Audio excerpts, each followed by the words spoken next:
Aldol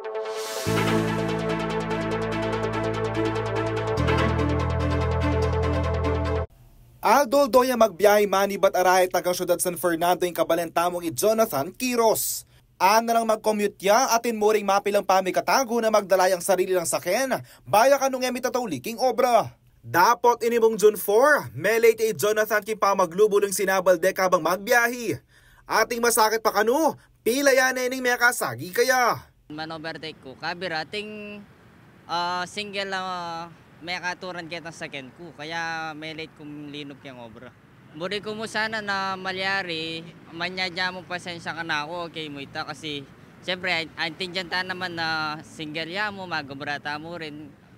Buri ko mo ita, maging magpasensya ka na ako. Makanyan pa man, kanulinom king isip ng Jonathan, ay makitagal at makipatek dalan. Kasi kayang road range, makaabala din kasi lalo na pag magobrata mo, itapin, tamalit ta mo kayang obra, di pamilyata na, isipan mo rin, tangalang, karang abe mo kayang sakin, o pota, liwa malyari. Ining nilabas sa paruminggo, meging viral naman king social media, ang milyaring road rage king Ayala Tunnel king Makati, aminuli king pamamaril at pangamate ng Aniceto Mateo, meto nga 65 years old na family driver at tubong Santa Ignacia, Tarlac.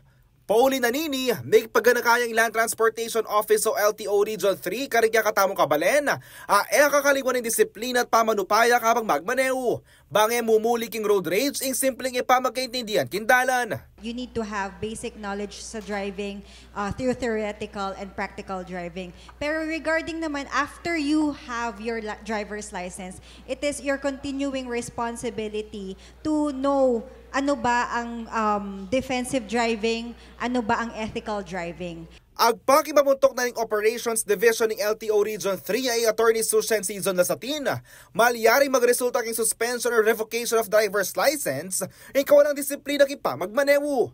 In short, yung mga reckless drivers natin, yung may mga temper, wala man tayong absolute penalty for them na, halimbawa, wala po tayong road rage penalty. Pero pwede po natin silang masuspend or ma-revoke after due process.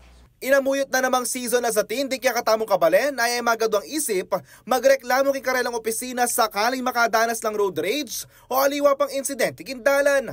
Ala na yung mga abiyandatos ng opisyal at dikil ka rin bilang daring road rage cases Kete, Pampanga.